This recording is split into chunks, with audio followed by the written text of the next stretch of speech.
Je vais vous montrer dans cette vidéo comment construire une pyramide régulière à base carrée de hauteur variable. Alors, une pyramide régulière, par définition, est une pyramide dont la base est un polygone régulier. Dans mon cas, ce sera un carré que je fixerai, donc un carré de côté 31. Et régulier, donc il faut aussi que la hauteur de cette pyramide passe par le centre de la base. Donc ici, l'intersection des diagonales.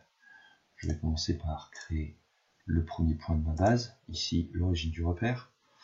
Si je veux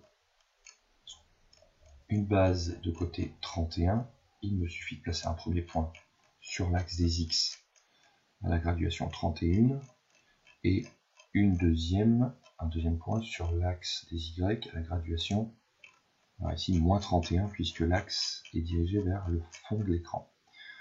Pour définir le quatrième point de mon carré, il me suffira d'avoir un point d'abscisse 31, d'ordonnée moins 31 et de hauteur 0 pour rester dans le plan gris de l'écran.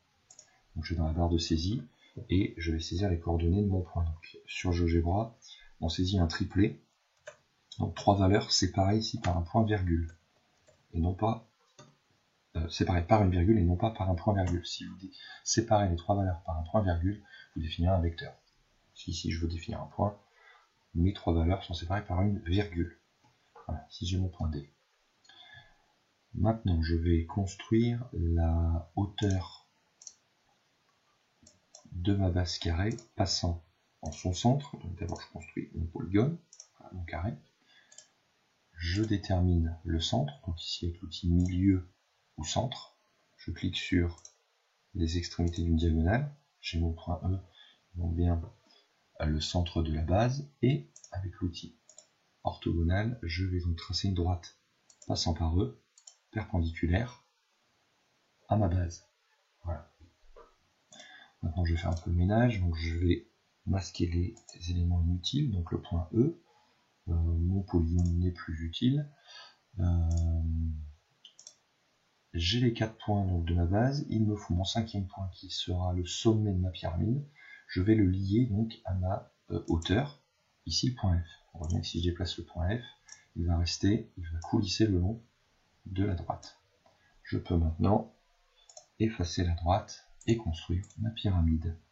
Donc, je clique sur les 4 points de ma base pour définir la base. Et enfin, le 5e point à la hauteur. J'ai donc bien une pyramide régulière à base carrée de côté 31 et de hauteur variable. Vous voyez bien ici que mon point F coulisse. Alors dans notre investigation, nous devions donc déterminer le volume de cette pyramide. Donc pour ça, on utilise l'outil volume et on clique sur notre objet. Voilà. Et donc ici, j'ai un solide de volume 5125,33. Donc ici, il n'y a pas d'unité. Voilà. Et si je fais varier, si je monte mon point F, on voit que le volume augmente. Et à l'inverse, plus je descends mon point F, plus mon volume diminue, jusqu'à atteindre la valeur de 0 si mon point F se retrouve sur le plan de la base. Voilà.